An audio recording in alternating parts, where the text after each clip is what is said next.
Hello नमस्कार आदाब में बेसो चुनाव आयोग के लेटर पर बीजेपी की मोहर, 2 लाख सैनिकों वाली शंकराचार्य की चतुर्गिनी सेना और आगरा के टेम्पो में बैठा एक नरभक्षी राक्षस। क्या लोकतंत्र अब क्लेरिकल एरर के भरोसे चल रहा है?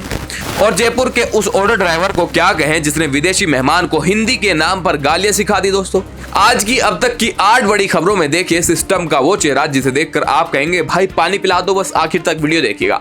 शुरुआत करते हैं एक मासूम गलती से।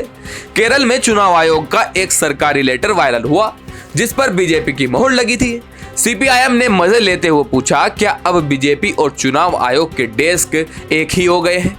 अब इस पर आयोग ने सफाई दी है कि ये एक क्लेरिकल एरर थी, मतलब मोहर गलती से लग गई।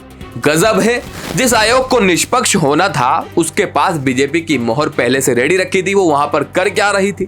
इसे कहते हैं ईवीएम में बटन कोई भी दबाओ फूल ही निकलेगा। अब तो लेटर पर भी मोहर वही लगेगी। वाराणसी में शंकराचार्य विमुक्तेश्वर आनंद ने चतुर्गिणी सेना बनाने का ऐलान किया है। इसमें 2,18,700 गो सैनिक होंगे जिनका काम होगा रोको टोको नहीं तो ठोको। शंकराचार्य जी का कहना है कि ये सेना अहिंसक तरीके से गोरक्षा करेगी। एक चतुरंगिणी सभा का निर्माण हमने आज कर दिया है कि हिंदुओं के मन में जो भय व्याप्त है तरह तरह का, वो सच नहीं बोल पा रहे हैं, वो सच के साथ खड़े नहीं हो पा रहे हैं, उनकी मजबूरी हो गई है कि वो झूठ का समर्थन करें। तो उस भय से उनको मुक्ति दिलाने के लिए कार्य। उसको ठोको, ठोको का मतलब सीधे लकड़ी लेकर के या गोली लेके प्रहार कर देना नहीं है, उसके ऊपर लिखित रूप से शिकायत करना आदि आदि जो भी संविधान प्रदत्त हमारे अधिकार हैं। अब 2 लाख लोग फरसा लेकर घूमेंगे तो अहिंसा कितनी होगी ये तो वक्त बताएगा। दोस्तों, वह सवाल ये भी है कि आरएसएस के प्रमुख मोहन भागवत जैसे प्राइवेट संस्था के प्रमुख को केंद्रीय मंत्रियों वाला प्रोटोकॉल और सुरक्षा क्यों मिलती है? गाड़ी आ रही है जिसमें मोहन भागवत है, बड़ी गाड़ी है और उनके साथ इतनी सिक्योरिटी, आखिर उनका खर्चा कौन उठाता है? जवाब सबको पता है, बस पूछने की हिम्मत चाहिए। पर्यटन के मामले में हम अतिथि देव भव कहते हैं, लेकिन जयपुर के एक ऑटो ड्राइवर ने शर्मिंदा कर दिया है। दोस्तों, उसने एक विदेशी महिला को हिंदी सिखाने के बहाने गंदी गालियां बुलवाई और वीडियो बना लिया।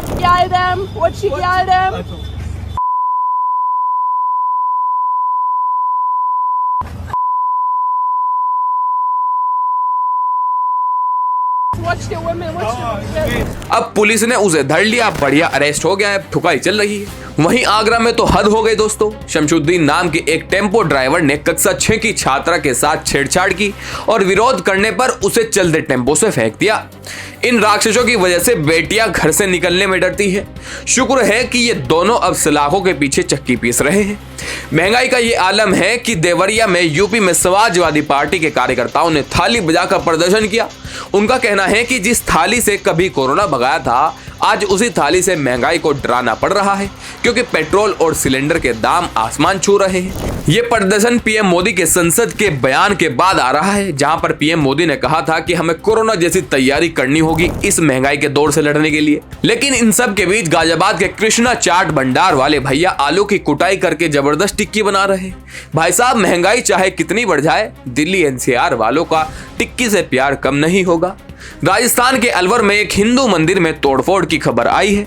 आरोप है कि एक अंबेडकरवादी ग्रुप के लोगों ने मंदिर के शिखर पर चढ़कर वहां नीला झंडा फहरा दिया। ये आपसी भाईचारे के लिए बड़ा खतरा है दोस्तों। चाहे कोई भी धर्म हो, आस्था के केंद्रों का अपमान किसी भी सूरत में बर्दाश्त नहीं होना चाहिए। पुलिस मामले की जांच कर रही है, लेकिन समाज में ये बढ़ती नफरत चिंता का विषय है। लेटर पर बीजेपी की मोहर हो या बीच सड़क पर नफरत के नारे, 2026 का भारत बहुत रंगीन होता जा रहा है। दोस्तों, क्या आपको लगता है कि चुनाव आयोग की वो मोहर वाकई एक गलती थी या कुछ और क्या 2 लाख लोगों की प्राइवेट सेना बनाना कानूनन सही है? अपनी राय कमेंट्स में जरूर दें। जल्दी लौटूंगा बड़ी बड़ी अपडेट्स के साथ, छोटी छोटी वीडियो के साथ, ताकि आप बोर भी ना हो। जय हिंद।